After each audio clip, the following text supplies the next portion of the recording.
World's most dangerous combination, China and Russia. Republican presidential hopeful Vivek Ramaswamy knows how to end the greatest threat to American national security. That threat would be the combination of the world's two most dangerous states, China and Russia. I would freeze the current lines of control, the candidate told Fox News' Jesse Waters during his primetime show, referring to the battlefields in Ukraine. I would further make a hard commitment that NATO will not admit Ukraine to NATO. That's enough to get Putin to do the deal. But I would require something even greater in return, Jesse, Ramaswamy said. Russia has to exit its military alliance with China. Putin will take the deal, the charismatic candidate assured Waters. He's gonna say, okay, because I'm going to say, we'll reopen our economic relations with Russia and further, we'll end the Ukraine war and also make sure NATO never admits Ukraine. The interview occurred in late August, but these themes are often heard, in America and elsewhere. Is Ramaswamy on the right track? In theory, it should be possible to separate Moscow from Beijing. After all, China and Russia have for centuries been competitors, adversaries, and even enemies. Take something as fundamental as their common border. After border skirmishes, they finally settled the boundary only in 2008, when Moscow formally transferred various parcels to China. Vladimir Putin knows, however, that no border is ever finally fixed, and Chinese migrants are pouring into the sparsely populated Russian Far East. There, many of them hope to retake land ceded by the Qing dynasty to Moscow in the 1850s and 1860s in what Chinese officials now call unequal treaties. Beijing has made no formal claim to Vladivostok and surrounding areas, but it has been continually pushing the idea nonetheless. In short, China poses the greatest threat to Russia, at least over the long term. The Ramaswamy proposal, however, ignores the reality that as long as Putin and Xi Jinping rule, there is no realistic possibility of breaking up the two states. Both dictators view the world in similar terms, believe that their short-term interests coincide, and identify the same adversary, the United States of America.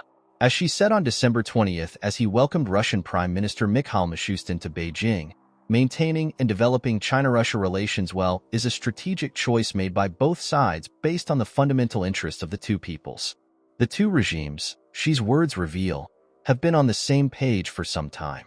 They declared their closeness with the 5,300-word joint statement issued after Putin met Xi in Beijing on February 4th of last year, just 20 days before Russia's attack on Ukraine. That is when they declared their no-limits partnership. China and Russia are more than just working together. They are forming the core of a new axis. Around this core are proxies and proxies of proxies, such as Iran, North Korea, Algeria, and a host of terrorist groups. The Chinese and Russian leaders are forming this grouping because they believe the United States, the final guarantor of the international system that frustrates them both, must be taken down. Xi, by, among other things, declaring a people's war on America, has made it clear that the U.S. must be destroyed and Americans exterminated. Putin is less ambitious, only wanting the U.S. out of his way as he recreates the Russian Empire at its greatest extent. Moreover, Xi and Putin believe that the United States is in terminal decline. Change is coming that hasn't happened in 100 years, the Chinese dictator said on March 22nd to the Russian dictator in Moscow while bidding farewell after their 40th in-person meeting. And we are driving this change together. Even if Xi and Putin were not so confident, there are reasons for the Russian leader to reject the overtures of a President Ramaswamy. Washington has little leverage over Russia, Rebecca Koffler, the author of Putin's Playbook and former Defense Intelligence Agency analyst, told Gatestone. There are no carrots to offer to Putin, and the sticks haven't worked. Yes, the Biden administration could drop sanctions and abandon Ukraine, but even those actions, which would be deeply injurious to the U.S. and the international system, would not be enough to break Putin's bond with Beijing. Russia does not trust the U.S. and Europe, Koffler says. Russia believes the West will continue to try to weaken it economically and militarily. Moscow believes that regardless of who occupies the White House, a Democrat or Republican, the U.S. will pursue an anti-Russia policy. Democrats and Republicans should pursue anti-Russia policies. Russia has refused to abide by the rules and norms of the international system. Russia is not only an aggressor state, but it is also engaging in barbaric acts in Ukraine, some of which constitute genocide, as defined in Article 2 of the 1948 Genocide Convention. Ramaswamy says, "We have wrongfully cut off Russia from the West." It is true that Americans and Western actions, as Koffler remarked, hit the key revenue drivers of the Russian economy, but how could any nation allow Putin to, among other things, use its banks and financial system while his soldiers were torturing, raping, and killing Ukrainian women and children, committing acts of mass murder in town after town, and abducting hundreds of thousands of Ukrainian children to Russia in an apparent attempt to eliminate Ukrainian identity? To finance acts of aggression and barbarism in the face of sanctions, Putin has found support from China. By November, China-Russia trade hit $218.2 billion in 2023, exceeding their announced target of $200 billion by the end of 2024. Trade during the first 11 months of 2023 was double the volume in 2018 of $108.3 billion, which itself represented an increase of 24.5% over 2017. Putin will not break this established and fast-growing trade relationship for mere promises from a West he neither likes nor trusts. China does not, as Ramaswamy tells us, have a military alliance with Russia.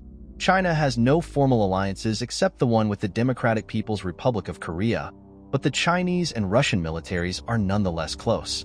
The two forces are worrying the commander of the U.S. Indo-Pacific Command, Admiral John Aquilino.